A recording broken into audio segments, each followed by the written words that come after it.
mother's sister, Mary the wife of Clopas, and Mary Magdalene. When Jesus saw his mother and the disciple whom he loved standing beside her, he said to his mother, "Woman, here is your son." And he said to the disciple, "Here is your mother." From that hour, the disciple took her into his own home.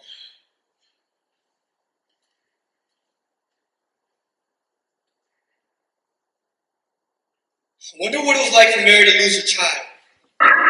Jesus, Messiah, Emmanuel, God with us, to be handed over to the hands of his enemies. Though she might have had the hint that Jesus did this in obedience to his eternal heavenly Father and that he would rise again, no hint, no clue was needed for her to realize this overwhelmingly, blatantly obvious public display of horror and tragedy. Because this time, nails piercing through her hands and feet were like the sword piercing through her very soul, as prophesied from the time Jesus was yet a newborn. Wholeheartedly soul-struck. Perhaps the lungs seized for a moment to give breath as the very Son who gave breath to all mankind breathed his last.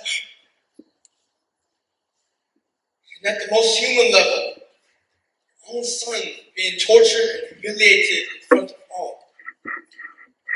Her son, the Son whom Mary with Joseph raised up, now seemed to be setting down, seemingly not for good but for worse. Hope was fleeting and all became dark. Mary's heart, a mother's heart, darkened in the inner, sweetest, most room of her heart and soul. How may it ever be relit again without her Son?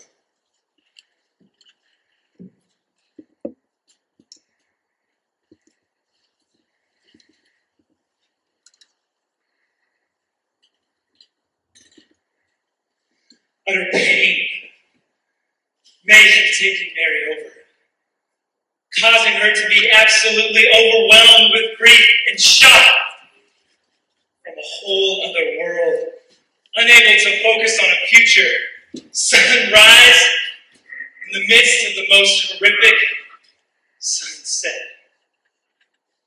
If Mary would have painted a picture of this scene, the mother losing her beloved son, the expression of her heart in art would be painted in hues of incredibly agonizing dark.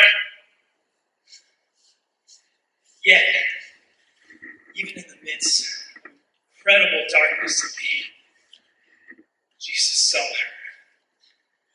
As if the sun's brilliance did not fail to reach his mother and shine the light of acknowledgement and carry provision upon her soul and being, he saw Mary and said to her, "Here's your son." So as to say, through this physical act of providing, I see you now, and I know your needs. And I care for you even now in this hour. So while I wonder what it was like for Mary to lose her child, Jesus, her agony and pain give forth the most brilliant backdrop to illuminate the most glorious light of the sun. So now, in this, I reflect upon what Mary has treasured in her own heart all along and left to hope in Jesus, who is known.